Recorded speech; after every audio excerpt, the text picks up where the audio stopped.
Hi friends, আসসালামু আলাইকুম। কেমন আছেন সবাই? আশা করি আল্লাহর রহমতে সবাই অনেক ভালো আছেন। আজকে আপনাদের জন্য আমি একটি মজাদার স্ন্যাক্স রেসিপি নিয়ে এসেছি। আমার আজকের স্ন্যাক্স রেসিপিটা হচ্ছে খাজা রেসিপি। খাজার সাধারণত আমরা বাজার থেকে কিনেই খেয়ে থাকি, আর বাজারের খাজাটা থাকে চিনি সেরায় ভেজানো খাজা। আমি আজকে আপনাদের দেখাবো মধু দিয়ে কিভাবে পারফেক্টভাবে খাজা তৈরি করা যায়। আর এই মধুর তৈরি খাজাটা খেতে কিন্তু এই চিনি সেরায় ভেজানো খাজার চেয়ে অনেক গুণ মজার ও স্বাস্থ্যকর তো বটেই।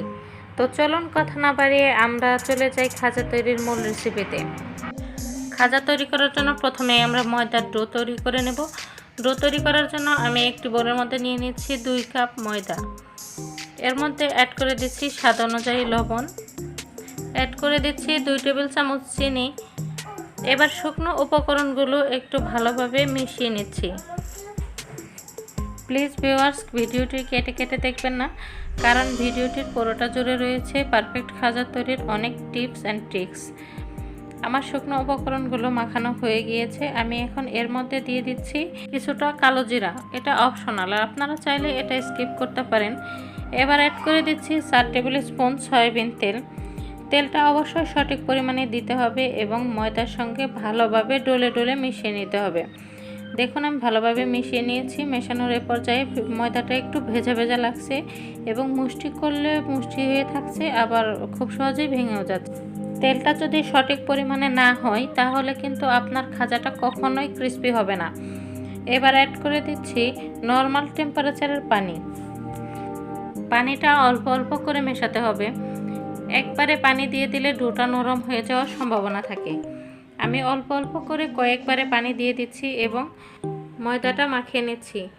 ডোটা কিন্তু খুব বেশি স্টিকিও করা যাবে না, আবার খুব বেশি নরমও করা যাবে না। আমার 2 কাপ ময়দা মাখানোর জন্য এখানে 4 টেবিল চামচ সয়াবিন তেল এবং 1.5 কাপের মতো পানি লেগেছে।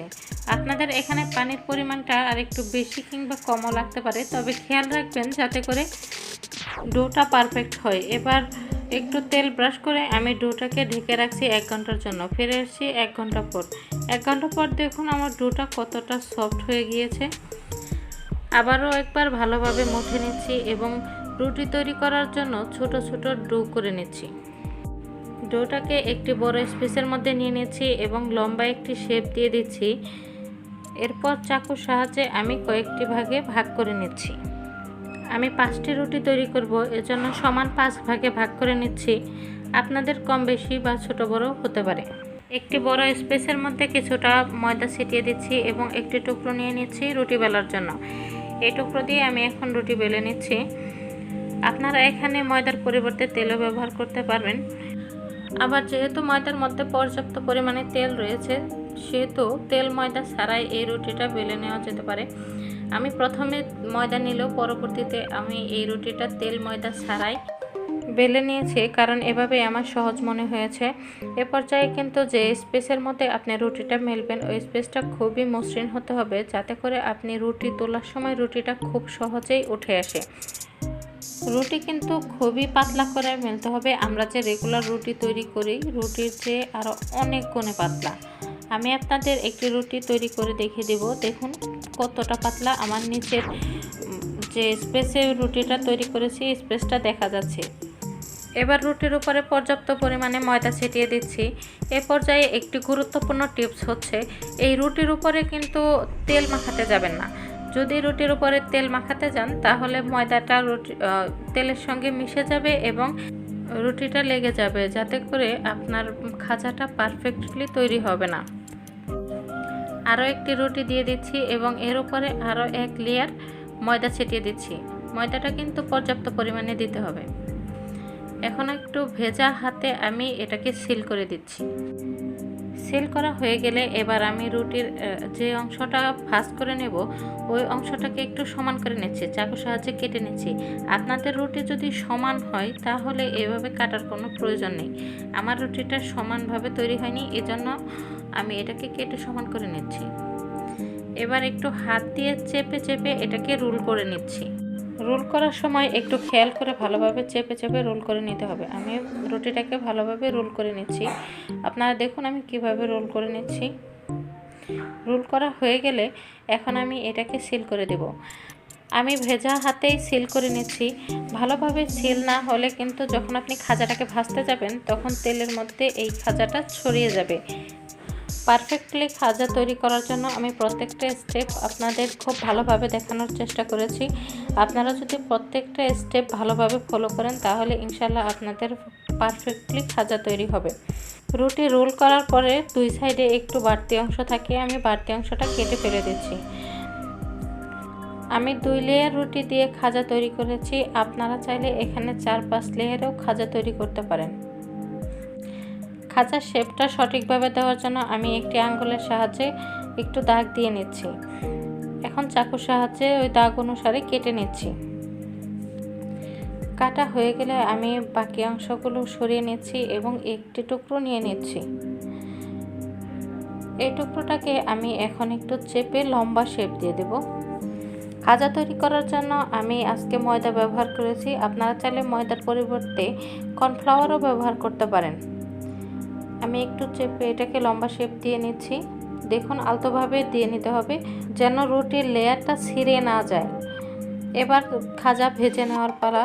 খাজা ভেজে নেওয়ার জন্য আমি চুলায় একটি প্যান বসিয়ে তার মধ্যে পর্যাপ্ত পরিমাণে তেল দিয়ে নিয়েছি। খাজা ভাজার জন্য তেলটা কিন্তু খুব বেশি গরম হওয়া যাবে না। আমি আপনাদের চেক করে দেখিয়ে দিচ্ছি। দেখুন একটি রুটির টুকরো দিলে সামান্য একটু বুদবুদ উঠে আসছে। এই তেলের মধ্যে খাজা শেপ দেওয়া রাখা রুটিগুলো দিয়ে দিচ্ছি। আমি 2টি টুকরো দিয়ে দিচ্ছি। এক পাশটা একটু ভাজা হয়ে আসলে উল্টে দিতে হবে। উল্টে দেওয়ার পর একটি কাঁটা চামচের সাহায্যে যে লেয়ারগুলো আছে এই লেয়ারগুলোকে একটু ছাড়িয়ে ছাড়িয়ে দিতে হবে যাতে করে তেলটা ভিতরে প্রবেশ করতে পারে। আমি উল্টে দিচ্ছি এবং চামচের সাহায্যে এটাকে ছাড়িয়ে ছাড়িয়ে দিচ্ছি এবং একটু চামচের সাহায্যে এর উপরে একটু একটু করে গরম তেল দিয়ে দিচ্ছি। আসলে বলে বোঝানোর চেয়ে আপনারা যদি একটু খেয়াল করে দেখেন তাহলেই ভালো বুঝতে পারবেন। এখানে একটি গুরুত্বপূর্ণ টিপস হচ্ছে খাজাটা কিন্তু কখনোই হাই হিটে ভাজতে যাবে না, তাহলে খাজার উপরটা পুড়ে যাবে এবং ভেতরটা কাঁচা থাকবে আর খাজাটা ভালোভাবে তৈরি হবে না। খাজাটা সব সময় লো হিটেই ভাজতে হবে। কয়েক মিনিট ভাজার পর খাজাটা ভাজা হয়ে গিয়েছে। এখন আমি এটাকে তুলে নিচ্ছি। এভাবেই আমি সবগুলো খাজা এক এক করে ভেজে নিচ্ছি। আপনারা যদি খাজা সংরক্ষণ করতে চান তাহলে এইভাবে খাজা ভেজে 20 থেকে 25 দিন পর্যন্ত কোনো এয়ারটাইট বক্সে রেখে ফ্রিজে না রেখেই সংরক্ষণ করতে পারেন। সব খাজা ভাজা হয়ে গিয়েছে। এখন এই খাজাগুলোকে আমি একটি প্লেটের মধ্যে তুলে নিয়েছি। দেখুন কতটা সুন্দর লাগছে খাজাগুলোকে। এখন এর মধ্যে আমি দিয়ে দিচ্ছি মধু। এই পর্যায়ে আপনারা চিনি সেরাই ভেজাতে পারেন। আমি যেহেতু আজকে চিনি সেরাই ভেজাবো না, আমি মধু দিয়েই এই খাজাটাকে সার্ভ করে নিচ্ছি। এই মধুর খাজাটা খেতে কিন্তু অসাধারণ। এর উপরটা ক্রিস্পি আর ভেতর থেকে খুবই জুসি। আমি আশা করি আপনারা অবশ্যই আপনাদের বাসায় ট্রাই করবেন, কারণ এই খাজাটা আপনারা যে চিনি সেরাই সাধারণ খাজা খেয়ে থাকেন তার চেয়ে অনেকাংশেই টেস্টি। আপনারা ট্রাই না করলে অবশ্যই এর টেস্টটা বুঝতে পারবেন না। আমার ভিডিওটি যদি ভালো লেগে থাকে তাহলে অবশ্যই লাইক করবেন আর কমেন্ট করে জানাবেন কেমন লাগলো। ভিডিওটি দেখার জন্য সবাইকে ধন্যবাদ। দেখা হবে ইনশাআল্লাহ পরবর্তী নতুন কোনো ভিডিও নিয়ে। সবাই ভালো থাকবেন, আমাদের জন্য দোয়া করবেন। আল্লাহ।